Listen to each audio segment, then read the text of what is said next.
To simplify an expression like this, you'll need to use the order of operations. But what is the order of operations? The order of operations is a set of rules that tell you the procedures to perform when simplifying an expression. The order of operations can also be known as PEMDAS. P is for parentheses. This is the first procedure when using the order of operations.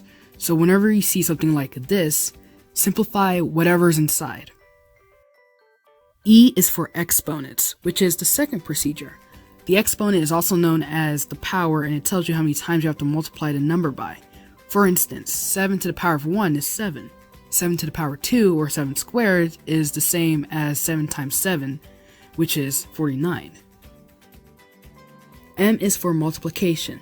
These two symbols are the same, but when you use parentheses, you don't have to use these symbols.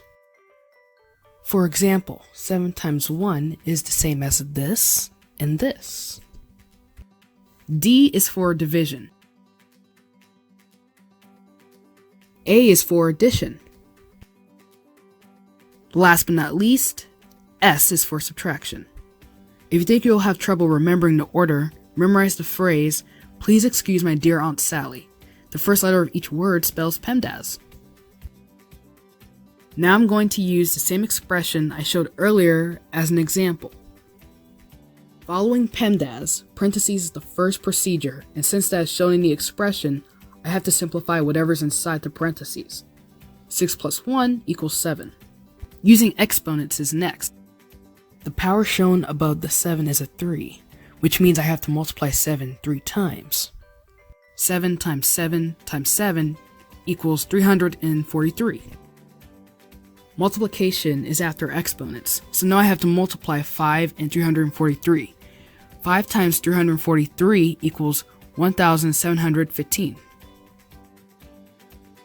Dividing is next, but there's nothing to divide. This will happen with other expressions. If the expression prevents you from doing a procedure, then you can skip it.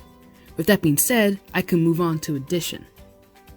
4 plus 1,715 equals 1,719. The only thing left to do now is subtract. 1,719 minus 2 equals 1,717. This means 1,717 is the answer. Even though you can always rewatch this video, it's important to remember how to do PEMDAS because you'll need it when you're doing other types of math.